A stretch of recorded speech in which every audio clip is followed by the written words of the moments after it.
Salut, c'est Florian, bienvenue dans cette vidéo. Je suis banquier clientèle patrimonial et investisseur IMO de mon côté. Aujourd'hui, on va voir le sujet de quelles sont mes plus grosses erreurs en immobilier et je vais essayer d'en citer 3 uniquement pour cette vidéo.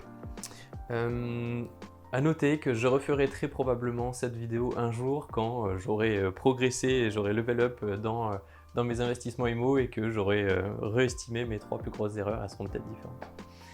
En première erreur, je vous dirai pas de manière très cliché comme la plupart des vidéos qui traitent de ce thème et des investisseurs qui ont envie de dire ça sans forcément le comprendre. Je vous dirai pas que j'aurais aimé investir plus tôt et me lancer plus tôt dans l'investissement immobilier, tout simplement parce que, alors c'est très propre à ma situation, mais j'ai fait de longues études, donc je ne pouvais pas me mettre avant dans l'investissement immobilier. Voilà, quand vous n'avez pas la situation qui permet d'emprunter, vous ne pouvez pas vous lancer, tout simplement.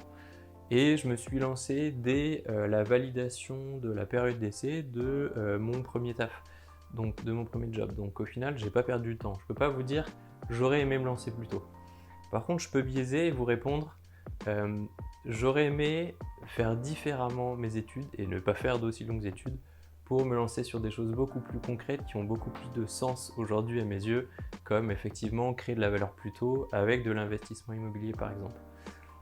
Le biais, c'est que j'aurais préféré investir dans l'IMO plus tôt, oui, mais en fait c'est pas parce que j'ai raté une occasion, c'est parce que j'ai fait un choix qui, je le pensais, était le mieux à l'époque et en fait ne l'était pas forcément.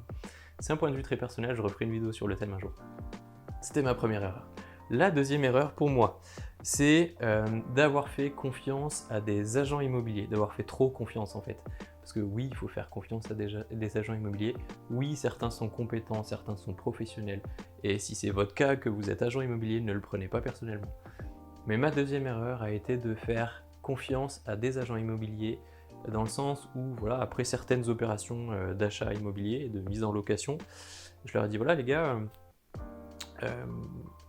je peux investir avec je peux investir facilement. Dès que vous me trouvez un bien qui correspond à mes attentes, je leur donne la liste des critères.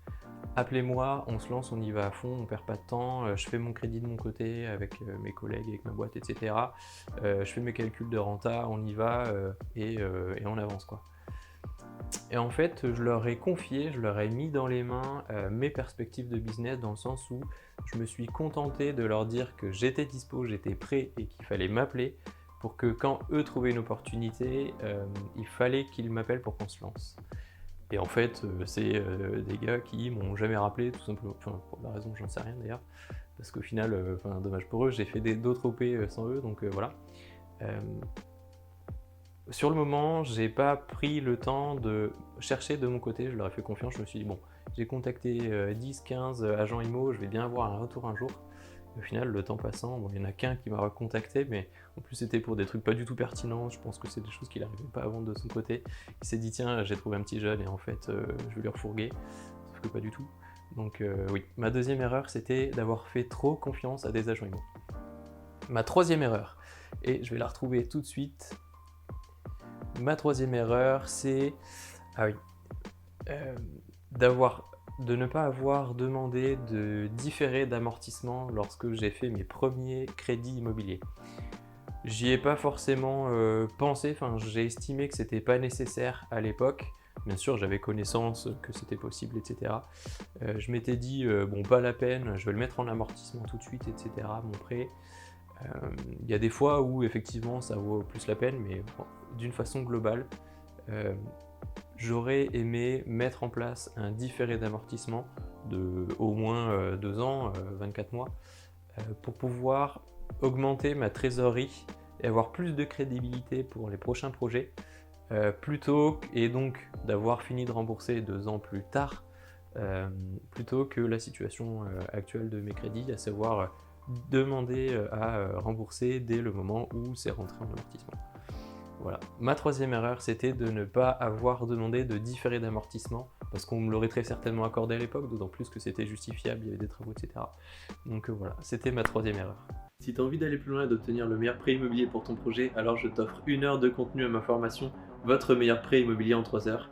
Je te mets le lien dans la description, je te dis à tout de suite dans mes vidéos. Ciao!